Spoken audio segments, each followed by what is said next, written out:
السلام علیکم، بسم اللہ الرحمن الرحیم، محمد صلی اللہ رسول الکریم۔ سورہ بقرہ کے 18 مرکزی موضوعات میں سے ہمارا 8واں مرکزی موضوع انسان ہے۔ اس کے 8 ضمنی موضوع ہیں۔ اس میں 7واں ضمنی موضوع ہے اندھی تقلید۔ یہ 3 نکات ہے آیت نمبر 170 میں سے کہ قرآن مجید کی پیروی کا حکم ماننے سے انکار کرتے ہیں۔ اندھی تقلید والے کیا کرتے ہیں؟ اچھا، دوسرا یہ ہے لوگوں کا قرآن مجید کی بجائے آباء و اجداد کی پیروی پر اصرار ہوتا ہے۔ اور تیسرا ہے باپ دادا خواہ نقل والے ہوں نہ ادائی یافتہ ہوں، ان کی اندھی تقلید کرتے ہیں۔ اس آیت کو دیکھیے گا، اللہ تعالیٰ نے فرمایا جب کوئی ان سے کہو تابع داری کرو اس حکم کی جو اللہ نے نازل فرمایا ہے، تو اللہ تو کہتے ہیں کہ ہم ہرگز نہ تابع داری کریں گے اس کی، لیکن کس کی؟ جس سے ہم نے دیکھا اپنے آباء و اجداد کو، اباءنا ولو کان آباؤہم لا یعقلون، ان کے باپ دادا نہ کر رکھتے ہوں، نہ کوئی سمجھ رکھتے ہوں، نہ شیء ولا یہتدون، نہ ہی انہیں سیدھی راہ کا پتہ ہو۔ تو یہ تقلید اور خاص کر اندھی تقلید ابھی بھی ہمارے معاشرے میں مسئلہ کہ تقلید کا، کہ جی ہم تقلید کیا کرنا ہے، ہم نے تقلید کرنی ہے، ہم اس کی تقلید کرنی ہے، اس کی تقلید۔ اللہ کا حکم ماننا ہے، اللہ کا نبی کا طریقہ ہے جس کے لیے قرآن ہے، سنت ہے۔ اچھا، ہر ایک نے کسی نہ کسی عالم کی، کسی نہ کسی کی بات ماننی ہے، کسی نہ کسی سے سننا ہے۔ لیکن اندھی تقلید کیا ہے؟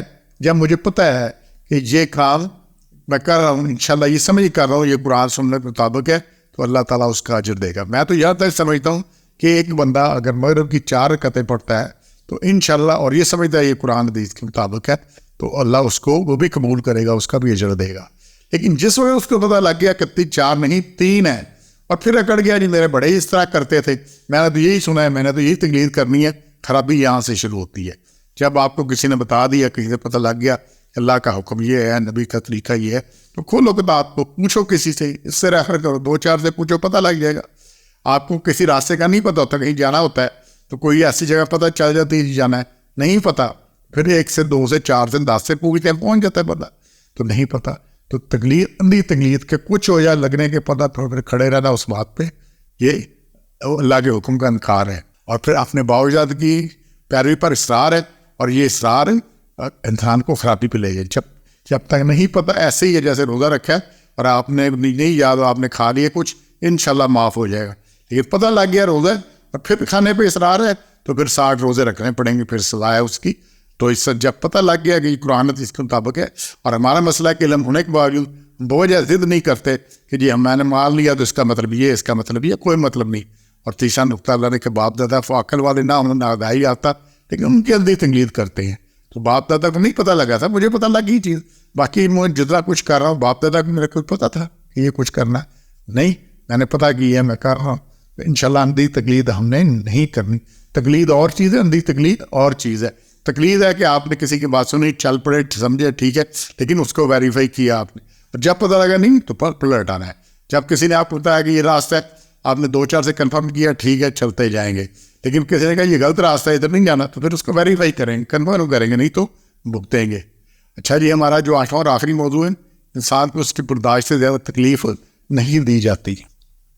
یہ جی لا تکلف نفس الا وسعها، انسان کو اس کی گنجائش سے زیادہ اللہ نے تکلیف نہیں دیتا، اس کے زیادہ سے۔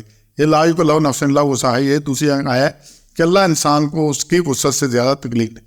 انسان کو اللہ نے جو جو کچھ حکم دیا ہے، عبادات میں، اخلاق میں، معاملات میں، معاشرت میں، معیشت میں، جتنا بھی مکمل ہے، یہ سارا وہ ہے جو انسان کر سکتا ہے، جو کر سکتا ہے۔ اللہ نے کوئی ایسا حکم نہیں دیا جو وہ نہیں کر سکتا۔ لہذا یہ اس کا بنیادی طور پہ انسان کو وہی حکم دیا گیا ہے جو وہ اس میں گنجائش موجود ہے، اور اس کے لیے اللہ نے وہی کرنے کے لیے، کنفرم کرنے کے لیے انبیاء جو تھے، انسانوں کو انبیاء بنایا۔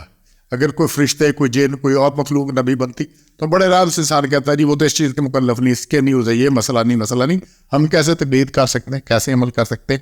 اللہ نے اس لیے انسانوں میں سے نبی مقرر کیے، مبعوث کیا، اور پھر جو کچھ انہوں نے کیا وہ ہر انسان کر سکتا ہے، ہر انسان کر سکتا ہے، اس لیے اللہ نے اس کو اتنی ہی تکلیف دی ہے۔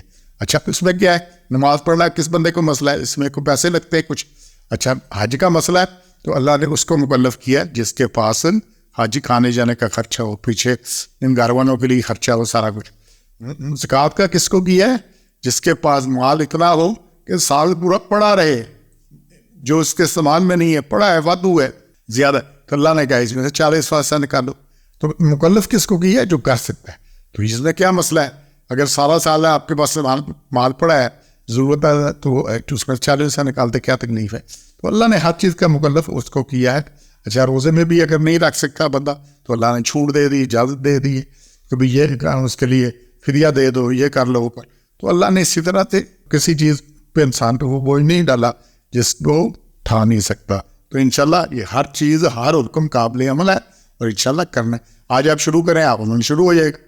اصل نیت کی خرابی ہے, ہماری اپنی خرابی ہے, باقی کسی میں ہماری وسعت سے باہر نہیں ہے. سبحان ربک رب العزت عما یصفون وسلام علی المرسلین والحمد للہ رب العالمین.